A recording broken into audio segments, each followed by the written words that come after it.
News number 1। Israeli फ़ौज ने गज़ा शहर के तमाम शहरियों से 10 लाख से ज़्यादा अफराद को 24 घंटों के अंदर अंदर जनूब की जानिब नकल मकानी करने का मुतालबा किया है, क्योंकि इसने अस्करियत पसंद ग्रुप हमास के तबाहकुन हमले के जवाब में मुतवक्के ज़मीनी हमले के लिए टैंक जमा कर लिए हैं। News number 2। फ़लस्तीनियों की हिमायत में मशरिक़ वस्ता और इससे बाहर मुजाहरे हो रहे हैं, क्योंकि इसराइल ने हमास के हमलों के जवाब में गज़ा पर संगीन नताइज की धमकी दे दी है।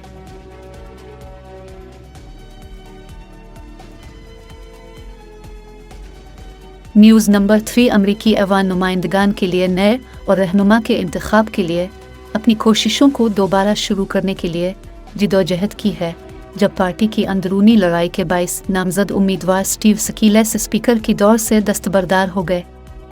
News number 4। अमरीकी वज़ीर ख़ारजा एंटोनी ब्लिंकन ने ओमान में उर्दनी शाह अब्दुल्ला से मुलाकात की, जो उनके मशरिक़ वस्ता के सबसे वसी दौरे का दूसरा पड़ाव था, जबकि इसराइल ने गज़ा में वसी ज़मीनी हमले की तैयारी की हुई है और गज़ा शहर के लोगों पर जोर दिया कि वो जनूब की तरफ निकल जाएं। News number 5। नासा फ्लोरिडा से साइकी के रास्ते पर एक खलाई जहाज़ लॉन्च किया था। एक दूर दराज धात से भरपूर किशोदर गिरा, जो निज़ाम शमसी की सबसे बड़ी मरूफ धाती चीज़ है और ख्याल किया जाता है कि एक कदीम प्रोटोप्लेनेट का बाकी मानदा हिस्सा है।